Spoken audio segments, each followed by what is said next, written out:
Ako si Jenica, ang operator ng DTF dito sa branch ng Metro Town na may 6 na row na bilang at meron 65 total of meters.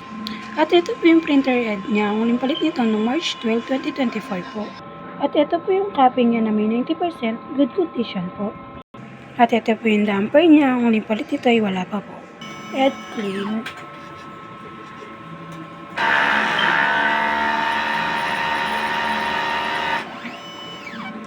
After head clean, punasan natin ng wiper.